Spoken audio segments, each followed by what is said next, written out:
دو باتوں کا ہونا ضروری ہے۔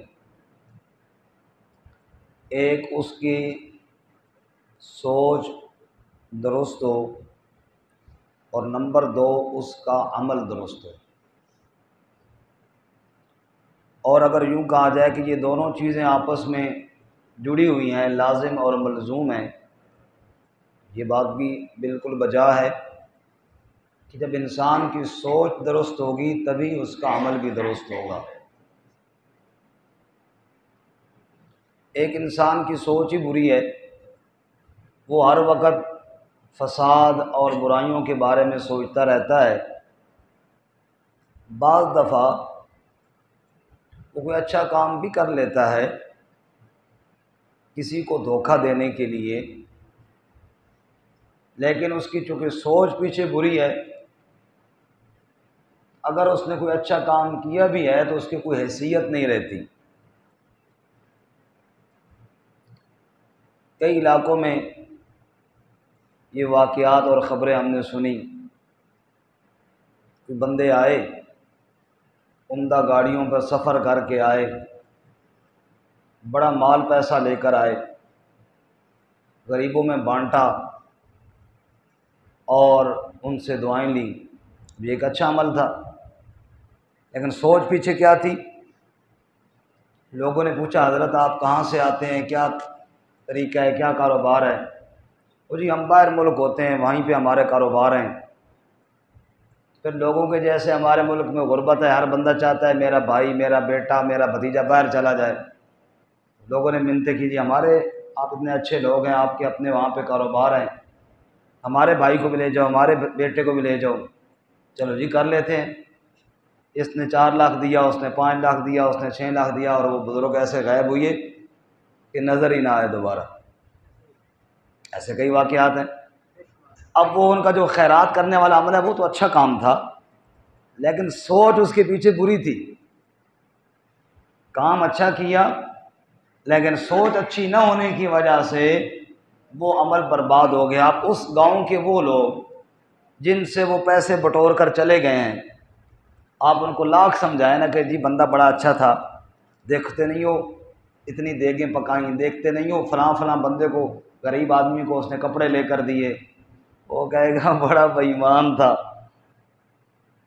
اب اس کے سامنے اس کی وہ خیرات کرنا، وہ نیکی کے کام کرنا کوئی حیثیت نہیں رکھتے جس کو اس نے دھوکہ دیا ہے۔ میرے بھائیوں اور میرے بزرگوں، ایک انسان اچھے کام بے شک کرتا رہے، جب تک شریعت والی سوچ اس کی نہیں ہوگی نا، اللہ کی بارگاہ میں اس کا کوئی عمل قبول نہیں ہوگا۔ بے شک صرف اس نے طریقہ بدلا ہے، آیا واردات کے لیے تھا، طریقہ بدلا ہے۔ پہلی مسجد کی پہلی صف میں نمازیں بھی اس نے پڑھی، اس نے جناب اپنے آپ کو دیندار ظاہر بھی کیا، لیکن چونکہ سوچ پیچھے کیا تھی؟ دنیا بٹورنا، اس لیے اس نے کوئی عمل بھی جو نیکی کا کیا اس کی کوئی حیثیت نہیں رہی، نہ اللہ کے ہاں نہ لوگوں کے ہاں۔ فرق صرف اتنا تھا کہ اللہ تعالیٰ کو پہلے سے پتہ تھا، لوگوں کو تھوڑے ٹائم کے بعد پتہ چلا۔ لوگوں کو جب ہاتھ ہو گئے تب پتہ چلا، اللہ تعالیٰ پہلے سے جانتے تھے۔ میرے بھائیوں اور میرے بزرگوں اور عزیزوں، ہر نیکی کے کام کو، ہر اچھے کام کو بے شک ہمیں اس کی تائید ضرور کرنی چاہیے، لیکن یہ بات ضروری ہے ایک مسلمان ہونے کے ناطے، اگر وہ بندہ اسلام کے مطابق نہیں ہے، اللہ رسول کا باغی ہے، چاہے وہ کتنے اچھے کام کیوں نہ کرتا ہو، ہمیں شاید بعد میں پتہ چلے، لیکن اسلام اور شریعت اور قرآن نے بتایا کہ اس کے کسی عمل کی حیثیت ہمیں بعد میں شاید پتہ چل جب ہاتھ ہو جائے ہمارے ساتھ۔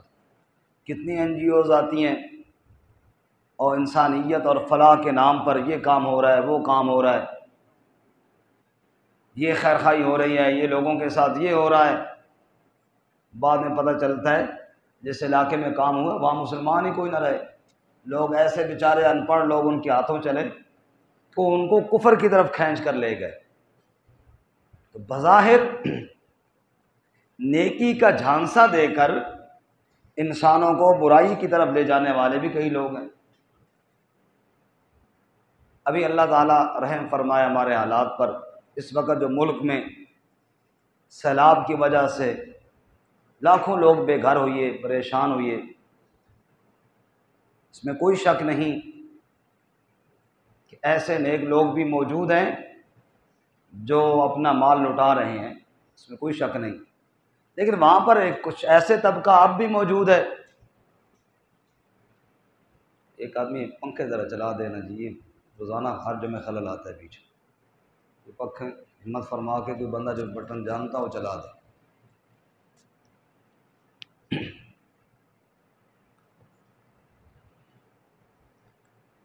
تو وہاں پر ایسے لوگ بھی ہیں جو کیا کریں گے، صدقات اور خیرات کی آیات سنا کر اور لے کر جناب غائب ہو جائیں گے، اور وہاں پر جو لوگ دینے کے لیے جاتے ہیں وہاں پر بھی ایسے لوگوں کے جناب آگے انہوں نے ڈیرے لگائے ہوئی ہیں جو ہر آنے والے سے لے لیتے ہیں کہ جناب بے فکر ہو جاؤ جی، ہم آگے تقسیم کر لیں۔ تو غرض ہے کہ میں یہ عرض کر رہا ہوں کہ اچھے عمل کرنے والا ہر آدمی، اس کے اندر جب سوچ اچھی نہیں ہوگی، جب تک اس کی سوچ درست نہیں ہوگی، اس کا اچھا عمل بھی ضائع، اللہ کے ہاں بھی برباد، اور دنیا میں بھی اس کا کوئی فائدہ نہیں ہے جب تک پیچھے نظریہ اور سوچ صحیح نہ ہو۔ تو پہلی چیز انسان کے شریف اور عقل مند اور زیرک اور سمجھدار ہونے کی کیا ہے؟ انسان کی سوچ کا درست ہونا۔ کیا چیز ہے بولو؟ انسان کی سوچ کا درست ہونا۔ دوسری چیز پھر یہ ہے کہ اس کے عمل کا درست ہونا۔ یہی وجہ ہے کہ نیت کو عمل سے پہلے لازم قرار دیا گیا ہے۔ مسجد میں ابھی ہم جمعہ کے لیے آئے ہیں، ایک آدمی کی سوچ یہ ہے میں جا کے جمعہ پڑھوں گا اور امام کی گفتگو سنوں گا، جو اللہ رسول کی بات سمجھ میں آئے گی اس پر عمل کروں گا، جو انشاءاللہ ہم میں سے ہر بندے کی یہی سوچ ہے۔ لیکن بعض لوگ وہ بھی ہوتے ہیں جو آتے ہیں جناب وہ جوتی چوری کروں گا، کوئی موقع مل گیا کسی کی جیب کاٹ لوں گا، مسجدوں میں نہیں جیبیں کٹ جاتی، جیب کاٹ کے لے جاؤں گا۔ اب وہ بھی آیا مسجد میں ہے، اس نے بھی آ کے گفتگو بھی سنی ہے، خطبہ بھی سنا ہے، نماز بھی پڑھی ہے، لیکن سوچ مختلف ہونے کی وجہ سے ہر بندہ سمجھتا ہے کہ اس کو کوئی اجر نہیں ملے گا، کیونکہ اس نے کام ہی غلط کیا ہے۔ بظاہر عمل اچھا کیا ہے لیکن سوچ پیچھے غلط ہے۔ یہ اسی لیے اللہ تعالیٰ نے نیت کو پہلے لازم قرار دیا ہے کہ اپنی نیت درست کرو۔ اب نیت درست ہے اور اگر عمل غلط ہے دوسری بات، پھر بھی کوئی فائدہ نہیں ہے۔ خطبے کے ٹائم جب امام خطبہ دے رہا ہو اس وقت خطبہ لازم ہے، ایک آدمی کہتا ہے نہیں جی میں اس ٹائم نماز پڑھ لیتا ہوں، اب سوچ درست ہے، اللہ کو راضی کرنے آیا ہے، لیکن اس نے عمل غلط اختیار کیا، رسول اللہ صلی اللہ علیہ وسلم کے سنت طریقے کو چھوڑ دیا۔ تو یہ دونوں چیزیں لازم ہیں، نیت کا درست ہونا، سوچ کا صحیح ہونا، اور اس کے بعد عمل کا درست ہونا۔ ان دونوں باتوں کو اگر ہم ملائیں تو دو لفظ سامنے آتے ہیں، ایک ہے فکر زندگی اور دوسرا ہے طرز زندگی۔ فکر زندگی کو اگر ہم عربی میں کہیں تو بنتا ہے لا الہ الا اللہ، اور طرز زندگی کو عربی میں کہیں تو بنتا ہے محمد الرسول اللہ۔ اجمل صاحب جاگ گئے ہو نا؟ بس اللہ نے بڑا کرم کیتا ہے، میرے چاچو اجمل صاحب جاگ گئے ہیں، کہو الحمدللہ۔ دو چیزیں ہیں، ایک ہے فکر زندگی اور ایک ہے طرز زندگی۔ فکر زندگی یہ ہے کہ بندہ جو بھی عمل کرے اپنے اللہ کی رضا کے لیے کرے۔ رسول اللہ صلی اللہ علیہ وسلم نے اسی لیے ارشاد فرمایا، انسانی جسم میں گوشت کا ایک ایسا ٹکڑا ہے وہ درست ہو سارا بدن درست ہوتا ہے، وہ بگڑ جائے تو سارا بدن بگڑ جاتا ہے، اور وہ دل ہے۔ میرے بھائیو اخلاص نیت ہر عمل کی شرط ہے۔ اب بتاؤ نیت کا تعلق کس کے ساتھ ہے؟ سارے بولیں جی، نیت کا تعلق کس کے ساتھ ہے؟ اللہ کیا فرماتے ہیں؟ وما امروا الا لیعبدوا اللہ مخلصین لہ الدین۔ پہلا حکم یہ ہے کہ عمل اخلاص کے ساتھ کرو۔ اب اس پہلے عمل کا حکم کا تعلق دل کے ساتھ ہے، نیت درست نہیں ہے، جتنا اونچا عمل بھی ہے وہ برباد ہے۔ شیخ سعدی شیرازی رحمۃ اللہ علیہ بڑا دلچسپ واقعہ لکھتے ہیں۔ ایک عابد تھا، ریاکار صوفی تھا، بڑے بڑے نفلیں پڑھتا اور اپنے آپ کو ولی ظاہر کرتا تھا، لیکن تھا ریاکار۔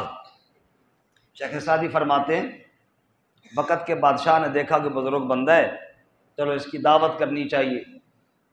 اس نے اس کی دعوت کر دی کھانے کی۔ حضرت تشریف لے گئے، بیٹے کو بھی ساتھ لے گئے تھے۔ شیخ سعدی فرماتے ہیں کھانے کا دسترخوان بچھا، حضرت نے چند لقمے کھائے۔ اس بادشاہ نے کہا بزرگو کھاؤ، یہ سب آپ ہی کے لیے تو بنایا ہے۔ اس نے کہا جی ماں ہی قدر بخوریم، آپ شاید نہیں جانتے، ہم جو اللہ والے ہوتے ہیں نا زیادہ نہیں کھاتے، ہم تھوڑا ہی کھاتے ہیں۔ اس نے کہا سبحان اللہ، بڑے نیک بندے ہیں جی، کھانا بڑا تھوڑا کھاتے ہیں۔ نماز کا ٹائم ہوا، اب حضرت صاحب نے جناب اتنی لمبی نماز کہ شاید کبھی اتنی لمبی نہیں پڑھی تھی، قیام میں ہیں تو کھڑے ہی کھڑے جناب ستون کی طرح، رکوع میں گئے تو جناب بس رکوع میں ہی گئے، یا اللہ کب اٹھیں گے، سجدے میں ہیں تو سجدے میں ہی پڑے ہوئے ہیں۔ اتنی لمبی نماز پڑھی کہ اس بادشاہ کو اور زیادہ عقیدت ہو گئی کہ واہ بھائی واہ، کیسے اللہ کے ولی ہیں، کھانے کی باری آئے تو چند لقمے اور نماز پڑھی تو اتنی لمبی نماز۔ میرے بھائیوں اس نے بظاہر تو عمل اچھا کیا، لیکن پیچھے سوچ غلط تھی۔ سوچ یہ تھی بادشاہ خوش ہوگا، کہے گا عقیدت مند ہو جائے گا، خدمت کرے گا۔ شیخ سعدی فرماتے ہیں فارغ ہوئے، واپس جانے لگے تو بادشاہ نے تھیلا بھرا ہوا نوٹوں کا وہ اس کو تھمایا، حضرت جی شفقت فرماؤ، مہربانی فرماؤ، یہ قبول فرماؤ۔ نہ کرتے حضرت جی نے قبول فرما لیا، کیونکہ حضرت جی کا مقصد ہی وہی تھیلا تھا۔ وہ قبول فرمایا، گھر تشریف لے آئے۔ اب کھانا تو وہاں پہ کھایا نہیں تھا، بھوک تو اسی طرح لگی ہوئی تھی۔ بیگم سے آ کر پوچھا کوئی روٹی بچی ہوئی ہے؟ اس آقا اللہ دیا بندیا، بادشاہ دی دعوت تے گئے تے پھر بھی بھوکا میرے سر تے آ گئے۔ اس آقا چپ کر، یہ راز دیاں گلاں نے۔ یہ کون سی باتیں ہیں جی؟ ہمارے ہاں یہی آسان کام ہے، جو پھنس جاؤ یہ راز دیاں گلاں نے۔ فلانا نماز کیوں نہیں پڑھتا؟ جی راز دی گل ہے۔ وہ کپڑے پورے نہیں پہنتا، جی راز کی بات ہے۔ چنگے بھائی راز دی گل ہے، اس کپڑے ہی نہیں پہنتا، ہن کیڑا راز پیچھے رہے؟ وہ سارے راز فاش کر دیتے نے، تو آنا اجے بھی کوئی راز دی گل ہے۔ ہر کام میں راز ہی راز۔ وہ اللہ کی بندی تو نہیں جانتی یہ راز کی باتیں ہوتی ہے، کھانا لیا۔ اس نے کھانا دیا، حضرت جی نے ڈٹ کے کھایا۔ کھانے سے فارغ ہوئی ہے نا تو شیخ سعدی رحمۃ اللہ علیہ فرماتے ہیں بچے نے والد کا ہاتھ تھام لیا۔ بچے عقل کے کچے لیکن دل کے بڑے سچے ہوتے ہیں۔ اس نے ہاتھ تھام لی اور کہنے لگا پدرے بزرگوار، طعام را قضا کنی، نماز را نیز قضا کن۔ والد محترم، کھانے کی قضا تو آپ نے کر لی، مہربانی فرما کر نماز کی قضا بھی کر لے۔ اگر وہاں پر آپ نے کھانا اپنی ترتیب سے ہٹ کر کھایا تھا تو بزرگوں نماز بھی تو ترتیب سے ہٹ کے پڑی تھی نا۔ اگر وہ کھانا ٹھیک نہیں تھا دوبارہ آپ نے کھایا ہے تو میرے خیال میں وہ نماز بھی ٹھیک نہیں ہے، دوبارہ پڑھیے اس کو۔ اور آگے شیخ سعدی رحمۃ اللہ علیہ فرماتے ہیں کلید در دوزخ است آن نماز کہ در نظر مردم گزاری دراز۔ وہ نماز تجھے جنت میں نہیں جہنم میں لے کر جائے گی جو نماز تو نے لوگوں کو دکھانے کے لیے لمبی لمبی کر کے پڑھی ہے۔ تو کہنے کا مطلب یہ ہے کہ فکر زندگی کا مطلب نیت کا درست ہونا۔ ہر عمل سے پہلے نیت کو شرط قرار اس لیے دیا گیا ہے کہ نماز بعد میں پڑھ، حج بعد میں کر، نیکی کا اور خیرات کے کام بعد میں کر، پہلے اپنی نیت کو چیک کر کے میں یہ کام کس لیے کر رہا ہوں۔ اگر یہ کام اللہ کی رضا کے لیے کر رہا ہوں پھر تو جی بسم اللہ اور بڑی خوشی کی بات ہے۔ اگر تیرے عمل کے اندر ریا آ گئی اور دکھلاوا آ گیا تو یہ عمل تیرا اللہ کی بارگاہ میں قبول نہیں ہے۔ ابو ہریرہ رضی اللہ تعالیٰ عنہ یہ حدیث بیان کرتے تو بعض دفعہ غش کھا کر گر جاتے۔ فرماتے ہیں اگر یہ میں نے نبی پاک صلی اللہ علیہ وسلم سے کئی بار یہ بات نہ سنی ہوتی تو نہ کہتا۔ حضور نے فرمایا قیامت والے دن جہنم کو سب سے پہلے جو بھڑکایا جائے گا وہ ریاکار سخی کے ساتھ، ریاکار عالم کے ساتھ اور ریاکار مجاہد کے ساتھ بھڑکایا جائے گا۔ ایک نے سخاوت کی، اچھا کام کیا، لیکن نیت یہ تھی کہ لوگ سخی کہیں۔ دوسرے نے علم پڑھا اور لوگوں کے سامنے بیان کیا، بہت اچھا کام کرتا رہا، لیکن نیت یہ تھی کہ لوگ کہ بڑا عالم ہے جی، زبردست بیان کرتا ہے۔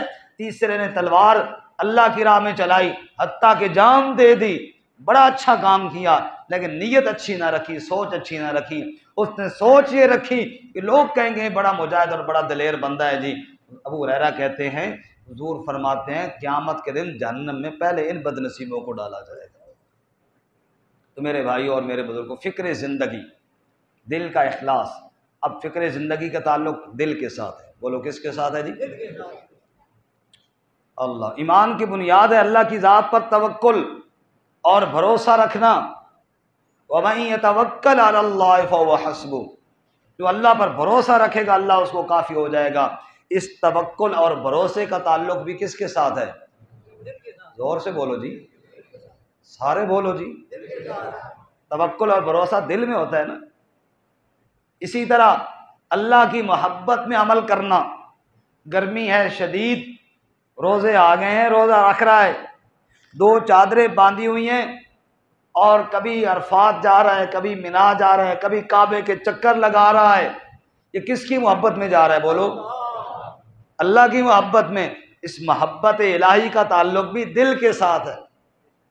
تو کہنے کا مطلب یہ ہے خوف کا تعلق دل کے ساتھ، توکل کا تعلق دل کے ساتھ، محبت کا تعلق دل کے ساتھ، اخلاص کا تعلق دل کے ساتھ۔ یہ ساری چیزیں کب ٹھیک ہوں گی؟ جب میرا دل درست ہوگا۔ حضور فرماتے ہیں الا ان فی الجسد مضغہ، جسم میں وہ ٹکڑا ہے گوشت کا، وہ ٹھیک ہو گیا سارے اعمال درست ہو جائیں گے، تمہاری فکر ٹھیک ہو جائے گی، تمہاری سوچ ٹھیک ہو جائے گی۔ اور اس کے ٹھیک کرنے کا نسخہ اسلام نے بتایا لا الہ الا اللہ۔ جب تیرے دل میں لا الہ الا اللہ آ جائے گا تو پھر ہر عمل اللہ کی رضا کے لیے کرے گا، پھر لوگوں کو دکھانے کے لیے نہیں۔ پھر تیری سوچ یہ ہوگی یار رہے یا رب تو میرا اور میں تیرا یار رہوں، یار رہے یا رب تو میرا اور میں تیرا یار رہوں، مجھ کو فقط ہو تجھ سے محبت، دنیا سے میں بیزار رہوں، ہر دم ذکر و فکر میں تیرے مست رہوں، سرشار رہوں، ہوش رہے مجھ کو نہ کسی کا تیرا مگر ہوشیار رہوں، اب تو رہے بس تا دم آخر ورد زباں اے میرے الہ لا الہ۔ جو سو رہے ہیں وہ بھی جا کر کہو لا الہ الا اللہ، لا الہ۔ کوئی زبان خاموش نہ رہے، یار رہے یا رب تو میرا اور میں تیرا یار رہوں، اے اللہ تو میرا بن جا، ہم سب کو اپنا بنا لے۔ اور آگے شاعر کیا کہتا ہے؟ ہر دم ذکر و فکر میں تیرے، ہر دم ذکر و فکر میں تیرے مست رہوں، سرشار رہوں، ہوش رہے مجھ کو نہ کسی کا تیرا مگر ہوشیار رہوں، اب تو رہے بس تا دم آخر ورد زباں اے میرے الہ لا الہ لا الہ الا اللہ۔ سب خوشیوں کو آگ لگا دوں، غم سے تیرے دل شاد رہے، سب کو نظر سے میں اپنی گرا دوں، تجھ سے فقط فریاد رہے، اب تو رہے بس تا دم آخر ورد زباں اے میرے الہ لا الہ لا الہ الا اللہ۔ یہ ہے فکر زندگی، زندگی کا فکر وہ ہو جائے میرا اللہ مجھ سے راضی ہو جائے۔ آپ نماز پڑھ رہے ہوں تب، حج کے لیے جائیں تب، خیرات کریں تب، پڑوسی کے ساتھ حسن سلوک کریں تب، ماں باپ کی خدمت کریں تب، اولاد کی تربیت کریں تب، جو بھی دنیا کے اندر کام کریں، فکر اور ذہن اور سوچ یہ ہونا چاہیے مجھ سے کون راضی ہو جائے۔ سارے ساتھی زور سے کیوں نہیں بولتے، سست بیٹھے ہیں سارے۔ ہمارے اکثر ساتھی مجھے، ہمارے علماء جو آتے ہیں وہ تانا دیتے ہیں کہ آپ کے ساتھی مخلص بڑے ہیں ماشاءاللہ، بڑی محبت کرنے والے ہیں، بڑی محبت سے مصافحہ بھی کرتے ہیں، لیکن سست اتنے ہیں کہ ایک بات 6 دفعہ پوچھو نا ڈھلا جائے جواب دینے، سوائے قاضی صاحب کے۔ سارے بولو کس کی رضا کے لیے عمل کرنا ہے؟ اللہ تعالیٰ کی رضا کے لیے عمل۔ ایسے اللہ کا نام بندہ لے محبت سے جھوم کے، تاکہ اڑوس پڑوس میں کوئی سو رہا ہے تو وہ بھی جاگ جائے۔ سبحان اللہ۔ یہ ہے فکر زندگی، ہر عمل کس کی رضا کے لیے؟ اور نمبر 2 ہے طرز زندگی، کہ ہر عمل اپنے نبی کے سنت کے مطابق کرنا ہے، یہ دوسری چیز ہے۔ ایک آدمی کسی گھر میں دروازے کے اندر دیکھ رہا ہو، جھانک رہا ہو، آپ کیا کہیں گے؟ اچھا کام کر رہا ہے۔ وہ آگے سے لاکھ قسمیں کھا کے کہے نہیں یار میں تو اس لیے دیکھ رہا تھا کوئی بھوکا تھا اس کو کھانا دے دوں، آپ کہیں گے یہ طریقہ ہے؟ یہ طریقہ ہے؟ نیت تیری درست ہے تو یہ طریقہ ہے؟ نیت درست رکھنے کے بعد طریقہ محمدی ہونا چاہیے صلی اللہ علیہ وسلم، طریقہ رسول اللہ صلی اللہ علیہ وسلم کا ہونا چاہیے۔ عید کا دن ہے، عیدگاہ میں ایک شخص نماز پڑھ رہا ہے، عید کی نماز سے پہلے حضرت علی رضی اللہ تعالیٰ عنہ دیکھ کر فرمایا وہ یہ کیا کر رہا ہے؟ عید والے دن نفل نہیں پڑھے جاتے عید کی نماز سے پہلے۔ اس بندے کو حضرت علی رضی اللہ تعالیٰ عنہ کا ڈانٹنا اچھا نہ لگا، وہ کہنے لگا علی یہ بتا کہ میں اللہ کی عبادت کروں اور اللہ مجھے عذاب دے گا؟ علی نے فرمایا وہ اللہ کے بندے، عبادت کی وجہ سے اللہ عذاب نہیں دے گا، اللہ اپنے نبی کی مخالفت کی وجہ سے عذاب دے گا۔ تو وہ طریقہ اختیار کرنا جو نبی صلی اللہ علیہ وسلم کا ہے، حضور کے طریقے کو چھوڑ کر آپ صلی اللہ علیہ وسلم کی سنت کی مخالفت کر کے تو کس طرح اللہ کو راضی کرنا چاہتا ہے؟ اگر تیری سوچ اچھی ہے تو اگلی بات بھی سن، قرآن کیا کہتا ہے؟ اللہ فرماتے ہیں قُلْ إِن كُنتُمْ تُحِبُّونَ اللَّهَ فَاتَّبِعُونِي يُحْبِبْكُمُ اللَّهُ۔ اے میرے محبوب صلی اللہ علیہ وسلم کہہ دیجئے اپنی امت کے لوگوں سے کہہ دیجئے جن کی سوچ اور جن کی فکر جن کا نظریہ ٹھیک ہو گیا اور اللہ تعالیٰ کو راضی کرنا چاہتے ہیں، ان سے کہہ دیجئے ان کنتم تحبون اللہ، اگر تم اللہ سے محبت کرتے ہو ایک ہی طریقہ ہے فاتبعونی، میرے محبوب حضرت محمد صلی اللہ علیہ وسلم کی اتباع کرو۔ جب میرے نبی کی اتباع کرو گے یحببکم اللہ، پھر اللہ تم سے محبت کرنے لگے گا، ویغفر لکم ذنوبکم، پھر تمہارے گناہوں کو بھی معاف کر دے گا، واللہ غفور رحیم، اللہ ہے ہی بخشنے والا رحم کرنے والا ہے۔ جو بندہ بھی میرے محمد کریم صلی اللہ علیہ وسلم کی اتباع اور آپ کی نقش قدم پر چلے گا اللہ اس سے راضی ہو جائے گا۔ آخری بات، فکر زندگی درست کرو، اللہ کی رضا کے لیے کام کرو اور طرز زندگی درست کرو، اس کے محبوب صلی اللہ علیہ وسلم کی سنت کے مطابق کام کرو۔ اے بندے اگر تم سوئے نبی پاک کی سنت کے مطابق وضو کر کے دائیں کروٹ پر سیدھا ہاتھ یوں نیچے رکھ کر تو سو جا، اللہ تیرا سونا بھی عبادت بنا دیں گے۔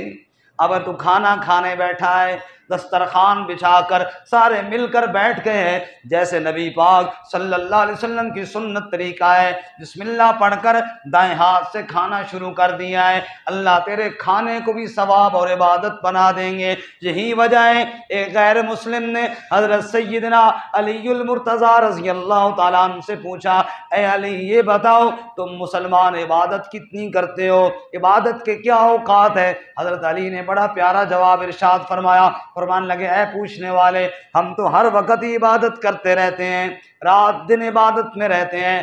علی کیسی بات کر رہے ہو، کھاتے نہیں ہو پیتے نہیں ہو, قضاء حاجت کے لیے نہیں جاتے ہو. حضرت علی نے فرمایا سب کچھ کرتے ہیں لیکن جو عمل بھی کرتے ہیں اپنے نبی کی سنت کے مطابق کرتے ہیں, اللہ ہمارے ہر عمل کو عبادت اور ثواب بنا دیا کرتا ہے.